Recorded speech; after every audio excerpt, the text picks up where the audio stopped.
নমস্কার, আমার নাম প্রীতম। আপনারা দেখছেন প্রীতম হালদার ইউটিউব চ্যানেল।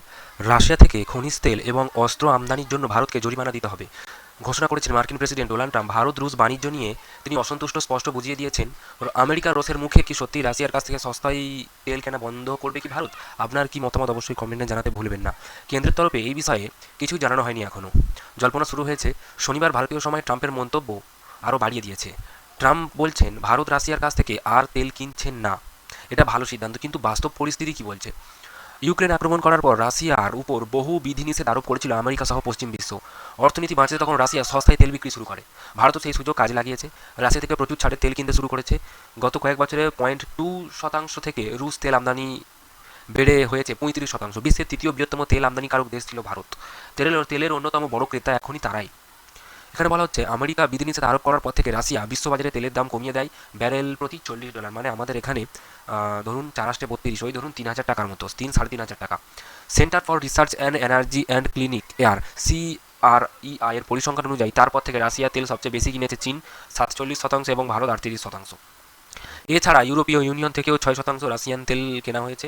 এরপরে সস্তায় তেল পেয়েছে ভারত। দেশের অভ্যন্তরীণ অর্থনীতিতে মুদ্রাস্ফীতি নিয়ন্ত্রণ করা সম্ভব হয়েছে। আমেরিকার চাপে পড়ে যদি সেই সত্যিই ভারতকে রাশিয়া থেকে তেল কেনা বন্ধ করে দিতে হয়, সেই ক্ষেত্রে বিকল্প হতে পারে আরও 4টি দেশ। ভারতকে তখন আগের মতন পশ্চিম এশিয়ার ফিরে যেতে হবে তেলের চাহিদা মেটাতে।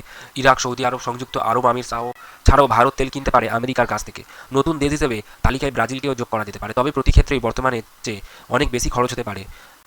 এখানে প্রতি ব্যারেলে $4 থেকে $5, 336 থেকে 435 টাকা বেশি খরচ হতে পারে। আমেরিকার জরিমানা হুমকির পর এখানে ভারতের 4টি রাষ্ট্রায়ত্ত সংস্থা রাশিয়া থেকে তেল কেনা স্থগিত রেখেছে। শনিবার সেই রিপোর্ট নিয়েই মন্তব্য করেছেন ট্রাম্প, কিন্তু শুক্রবার বিদেশ মন্ত্রকের মুখপাত্র রণধীর জয়সওয়াল এই সংক্রান্ত প্রশ্নের উত্তরে সরকারের অবস্থান স্পষ্ট করে দেন। তিনি বলেন, বাজারকে কী দাম নিচ্ছে এই সার্বিক বিশ্ব পরিস্থিতির দিকে নজর রেখে আমরা আমাদের জ্বালানি চাহিদা পূরণ করে থাকি। কোনো ভারতীয় সংস্থা তেল কেনা স্থগিত রয়েছে বলে কেন্দ্রের কাছে খবর নেই, জানান রণধীর। শনিবার সকালে সরকারি সূত্র উল্লেখ করে সংবাদ সংস্থা, রাশিয়ার কাছ থেকে তেল আমদানি চালিয়ে যাবে ভারতীয় সংস্থাগুলি। তেলের দাম, মান, মজুত এবং সরবরাহের উপর তাদের সিদ্ধান্ত নির্ভর করে। কেন্দ্রীয় পেট্রোলিয়াম মন্ত্রী হরদীপ সিং পুরী এর আগে দাবি করেছিলেন আমেরিকার হুমকিতে ভারত নত হবেন না। তার কথায়, সারা বিশ্বের 10% খনিজ তেল উৎপন্ন হয় রাশিয়ায়। আমরা হিসাব করে দেখেছি, তাদের বাদ দিলে তেলের দাম ব্যারেল প্রতি $130, ভারতীয় মুদ্রায় 11.3 হাজার টাকা ছুঁয়ে ফেলত। চীন, তুরস্ক, ব্রাজিল, এমনকি ইউরোপ ও রাশিয়ার তেল কেনে। ওদের কাছ থেকে না কিনলে তেলের দাম আকাশ ছুঁয়ে ফেলবে। এইরকম ভিডিও দেখার জন্য অবশ্যই আমাদের চ্যানেলটিকে সাবস্ক্রাইব করে রাখবেন এবং এই খবরটি শুনে আপনাদের কি মতামত অবশ্যই কমেন্টে জানাতে ভুলবেন না। ধন্যবাদ।